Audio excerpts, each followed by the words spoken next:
سلام و درود خدمت هموطنان عزیزم در هر کجای جهان و مخصوصا ایران عزیزم. رسانه همگرایی همونطوری که از اسمش پیداست برای همگرایی و اتحاد و دوستی تشکیل شد و امروز که بعد از 5 ماه از جنبش مردم ایران میگذره، اتفاقاتی افتاده که نمیتونیم ما بی تفاوت باشیم و از اینها صحبت نکنیم، از واقعیات هایی که داره اتفاق میفته، حالا یا در پشت پرده و یا در واقعیتی که میبینیم ولی به اون صورت شفاف اینها گفته نمیشه. در این روزها یا مدتی است که صحبت از اتحاد میشه، این که راجع به آینده صحبتی نکنیم. مسئله الان سقوط حکومت هست و بعد به اینها میپردازیم. ما که زخم خورده انقلاب 57 هستیم و شخصی رو ناشناخته به عنوان سخنگو یا رهبر انقلاب انتخاب کردیم. 43 سال هست که نتونستیم این دیکتاتوری نعلین رو از کشورمان بیرون کنیم و بعد از دیکتاتوری 50 سال پهلوی دوباره 43 سال هست دنبال گرفتار دیکتاتوری دیگری شدیم. در اینجا لازم میبینم من به عنوان یک ایرانی که حق یک رأی بیشتر ندارم، نظرات خودم رو به اطلاع جوانان عزیزی که جانشان را در ایران برای آزادی از دست میدن سخن بگویم. چون همیشه شما جوانها گفتید و میگویید که ما انقلاب 57 رو انجام دادیم و خیانت کردیم، رژیم گذشته خوب بوده و بسیاری مطالب دیگر که البته اینها واقعیت نیست. ما نباید رژیم گذشته رو در تلویزیون من و تو یا اینترنشنال ببینیم یا صحبت هایی که میشه یا فرزند محمد رضا شاه میاد و مطالبی میگه. ما باید تاریخ رو اونطور که اتفاق افتاده بازگو کنیم. نمیتونیم، یعنی من خودم شخصا نمیتونم قبول کنم که این اتفاقات رو ببینم و ساکت باشم که دوباره 20 سال 30 سال دیگر بیان و بگن شماهایی که میدونستید و میشناختید اینها رو چرا هیچ حرفی نزدید. به همین دلیل باید راجع به اتفاقایی که داره میفته و جنبش تقریبا الان ساکت شده و دلایل اون رو باید ذکر بکنیم. از بعد از جنبش مهسا و جنبش زیبای زن زندگی آزادی که تمام جهان اون رو به رسمیت شناخت و تمام حالا مطبوعات، مردم و کسانی از شخصیت ها آمدن و پشتیبانی کردن، اتفاق دیگری رقم. آقای رضا پهلوی و عده‌ای 5 نفر آمدن و یک توییتی رو چند ماه پیش پخش کردن در توییتر و اعلام کردن که همبستگی شده یا اتحاد. خب در این جمع کسانی بودن که نه سیاسی هستن نه الفبای سیاست رو میدونن و فقط به دلیل داشتن دوستهای بسیاری یا هواداران بسیاری اینجا این اتفاق افتاده. بعد از اون به یک باره آقای رضا پهلوی اعلام کردند که البته خودشون نه آقای کرمی، یک راهکاری رو جلوی ایشون گذاشتن به عنوان وکالت و ایشون هم استقبال کردن و بسیاری از هواداران ایشون و مجموعه از شاید اپوزیسیون استقبال کردن که باید وکالت به ایشون بدیم تا ایشون بتونه کاری انجام بده. خب از نظر ما وکالت با شکست انجام شد. دلیلشون هم که به 500,000 نفر نرسیدن، یعنی از تقریبا 8-9 میلیون ایرانی در بیرون از کشور و حالا 85 میلیون در داخل یک رقم بسیار بسیار ناچیزی است. یعنی قبول نداشتن مردم ایشون رو به عنوان وکیل، جز همین 400 500 هزار نفری که هواداران ایشون در واقع هستن.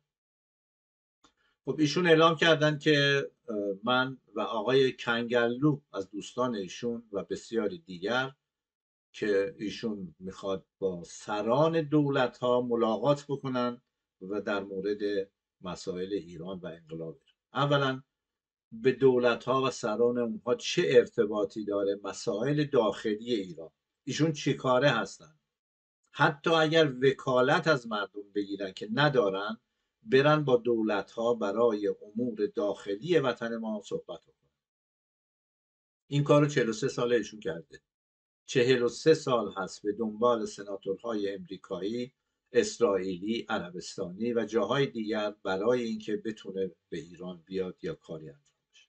هیچ زمانی به مردم مراجعه نکرده و از مردم نخواسته.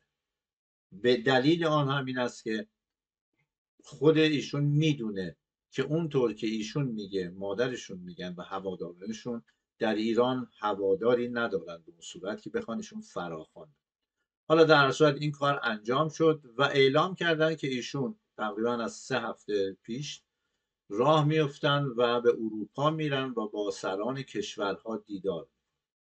خب تا به امروز هیچ نوع ملاقاتی انجام نشده جز 2 سناتور در فرانسه و 3 مصاحبه تلویزیونی. خب ایشون وکالت رو برای این میخواستن. در مصاحبه چند مصاحبه است که ما سعی میکنیم در 3-4 ویدیو و 3-4 گفتگو اینها رو برای شما واقعیت‌هاش رو شرح. در یک مصاحبه ایشون اومدن راجع به خبرنگار فرانسوی وقتی از ایشون میپرسه راجع به کودتا و راجع به مرحوم زنده یاد مصدق صحبت میکنه و ایشون من خیلی باعث تأسف است، مخصوصا برای کسانی که ایشون رو به عنوان وکیل خودشون انتخاب کردن و در هر کجایی پشتیبان ایشون هستند بیچون و چرا. یعنی درست این شاید قشنگ نباشه ولی باید گفت مثل هواداران مسعود رجوی و مریم رجوی و مثل هواداران ولی فقیه و آقای خامنه‌ای چشما رو بستن، فقط مطیع ایشون هستن و ایشون رو قبول دارن. ولی همونطوری که گفتم ما اون مشکل انقلاب 57 و خمینی رو داریم در تاریخمون و دیگه حاضر نیستیم چشم بسته گوش به حرف کسی بدیم. و امروزه هم جوانان وطن من فکر نمی کنم رهبری فردی رو بپذیرن با این 2 اتفاقی که در تاریخ ما افتاده. 50 سال حکومت فردی پهلوی و 43 سال حکومت فردی روحانیت خامنه‌ای و خمینی. در مورد کودتا ایشون صحبت کردن. خیلی جالبه، من نمیدونم ایشون از هوادارانشون کپی کردن یا اونها از ایشون، چون آمدن گفتن کودتا از پایین به بالاست. خیلی جالبه، ایشون هیچی که سواد نداشته باشن، که یک لیسانسی بیشتر ندارن و تاریخ رو که متاسفانه نمیشناسن، زبان فرانسه که میدونن، زبان فرانسه کودتا یا کوپ اتا یعنی اینکه یک جهش و جنبش ناگهانی و گرفتن حکومت و برکنار کردن حکومت دیگر، یعنی برکنار کردن حکومت و تشکیل حکومت دیگر با افراد دیگر و این در بالا انجام میشه. همونطوری که در کودتای 28 مرداد مرحوم زنده یاد مصدق رو دولت ایشون رو برکنار کردن و امریکا و شاه آقای زاهدی رو به جای ایشون گمارد. پس این از پایین نیستش که ایشون گفتن. من نمیدونم با این همه امکانات، این همه پول، این همه وقت، 43 سال، حتی ایشون نرفته این رو مطالعه کنه و بیاد در جلوی تلویزیون درست اون رو بگه. و در مورد این که زنده یاد مصدق کودتا کرده یا شاه کودتا کرده، چون اینها قیام ملی میخونن روز 28 مرداد رو و اینکه مصدق کودتا کرده بوده و شاه میخواسته شاه رو برکنار.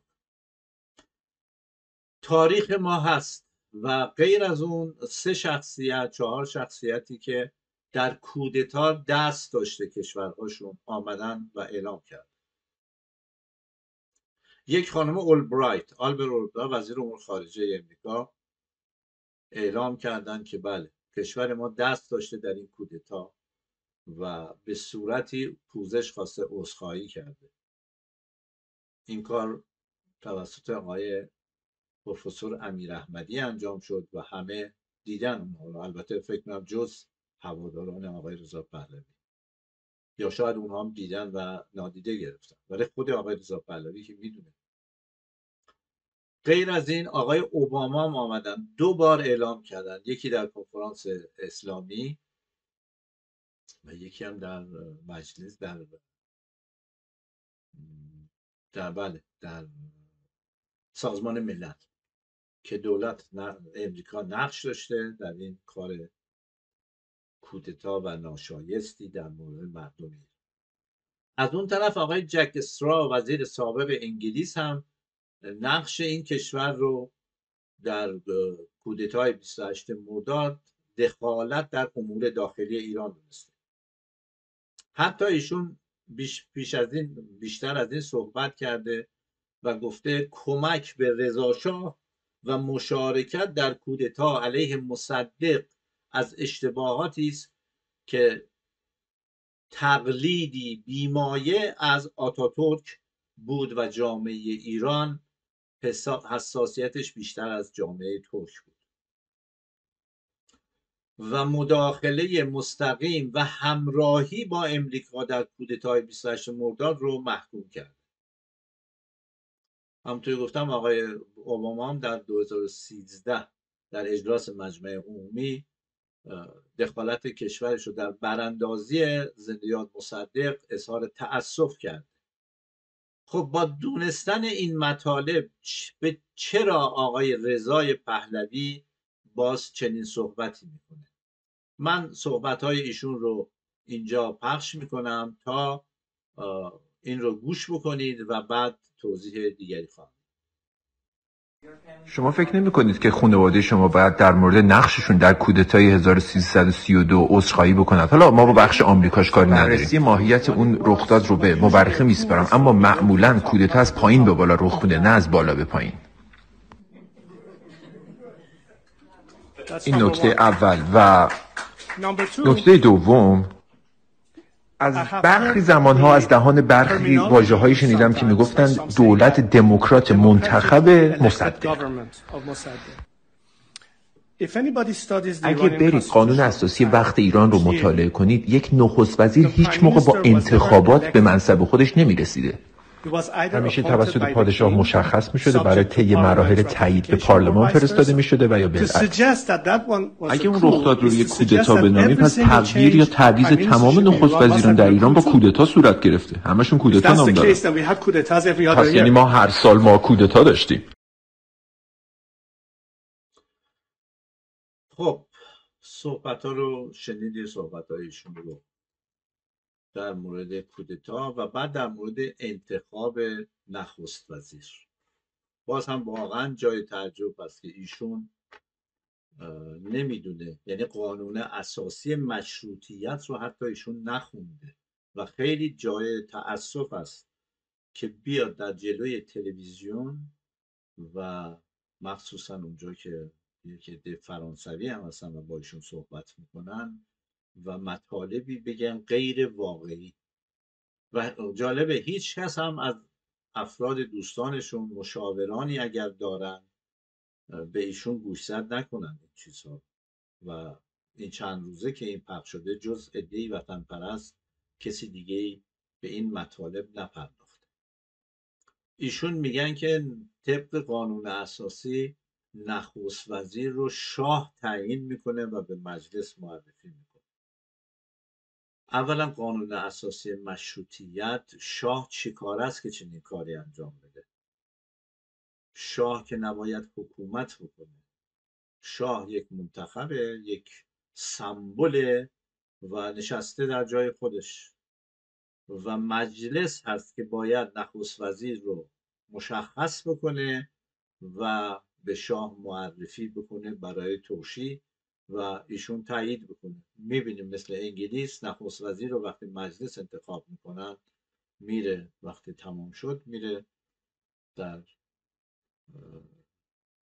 پیش شاه و اون هم تایید میکنه.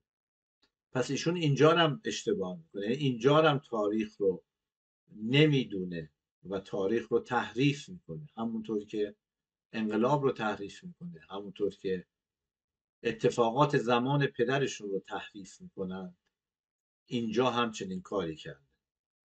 و اما در مورد نخست وزیری مرحوم زنده یاد مصدق میدونیم آقای جمال امامی که از عوامل انگلیس بوده و نماینده مجلس از خوی بوده، به نظر من بله از خوی بودن، ایشون میخوان آقای سید ضیا نخست وزیر کنن. سید ضیایی که در کودتای رضاخانی و نقش ایشون به رسیدن به شاهی در ایران نقش داشته و چون زنده یاد مصدق بوده میگه اول این پیشنهاد رو به مصدق بدیم، مصدق حتما قبول نخواهد کرد و بعد پشت سر وقتی قبول نکردن دیگه میگیم خب مجبوریم سید ضیا که از عوامل انگلیس هست رو به نخست وزیری برسونیم. ولی وقتی که این پیشنهاد رو میگه زنده یاد مصدق اطلاع داشته از این مسئله و پیشنهاد رو قبول میکنه و خب نخست وزیر میشه و بعد حتی ایشون میشه از دشمنان سرسخت زنده یاد مصدق. ایشون در دوره 14 و دوره 16 نماینده خوی بودن. خب پس دو مورد ایشون الان آمدن صحبت کردن با تلویزیون فرانسه و هر دو مورد رو تحریف کردن. من از این دوستان عزیزی که به ایشون رأی دادن، چه به عنوان وکالت و چه به عنوان اینکه ایشون باید در الان نقش اپوزیسیون داشته باشه و به عنوان رهبر اپوزیسیون باشه، میپرسم یک نفر که اینطور در جلوی تلویزیون تاریخ کشور رو تحریف میکنه و اطلاعات کافی نداره، چطور ممکنه این بتونه یک کشور 75 میلیونی رو اداره بکنه، در صورتی که تا به امروز حتی یک اداره 10 نفره هم نتونسته ایشون اونو نگهداری بکنه. میدونیم که بسیاری انجمنها و شوراهایشون تشکیل دادن، از اولیش که جبهه نجات بود، دفتر آقای دکتر علی امینی با پول CIA که راه اندازی کردن، تا آخریش که وکالت بود همه با شکست روبرو شد. شورای ملی خاطرتون هست چه هزینه‌ای هم کردن در پاریس و حتی به گفته خودشون 600,000 دلار هم جمع کردن یا یورو و بعد از هم پاشید. فرشگرد، ققنوس، پیمان نوین نه به جمهوری اسلامی و الان همین وکالت دیگه صحبتی از وکالت نمیکنه. ایشون رفتن دنبال این که با اون 5 نفر برن در دانشگاه جورج تاون و اونجا نشستی داشته باشن که حالا در ویدیوی بعدی راجع به این مسئله و راجع به تلویزیون من و تو و راجع به دو مصاحبه دیگری که انجام دادن هم صحبت میکنیم. من حالا واقعا دوست ندارم که هموطنان عزیز من فکر بکنن که ما به دنبال اتحاد نیستیم، ما به دنبال همکاری نیستیم، ولی باید مشخص باشه با چه کسی میخواییم اتحاد بکنیم، همکاری کنیم و برای چی و در آینده چی میخواییم. ما نمیتونیم که اینجا بگیم اتحاد و همه چی باشه، رژیم که سقوط کرد بعد راجبه صحبت کنیم. عرض کردم این کار اتفاق سال 57 افتاد، آقای خمینی گفتن همه با هم یا همه با من که بعداً به همه با من شد و دیدیم چه بلایی بر سر اون انقلاب آوردن و بر سر کشور تا به امروز. من به عنوان یک ایرانی حاضر نیستم ساکت باشم حالا هر انگی که میخوان این دوستان به من بزنن یا به دوستان ما، ولی ما این راه و ادامه خواهیم داد و این حقایق رو با مردم در میان خواهیم گذاشت که در آینده انشاءالله نه صحبتی باشه و نه کسانی که با کمک خارجی میخوان در ایران کرزای و چلبی درست بکنن و یا در زمین این فرقه تبهکار روحانیت دارن بازی میکنن بدون اینکه نقش خودشون رو برای مردم روشن. بسیار سپاسگزارم از اینکه گوش کردید، وقت گذاشتید. خواهید دید این ویدیو رو، این ادامه داره در روزهای آینده و بسیاری این مطالب رو به صورت کلی با شما عزیزان و هموطنان در میان میگذاریم. الان مسئله جنبش مردم هست که به زودی اتفاق خواهد افتاد و جوانانی که در ایران به دنبال آینده خود و آزادی در استقلال و در حق و حقوق هستند. نمیشه به کسانی که در بیرون از کشور به دنبال خارجی هستند اعتماد کرد.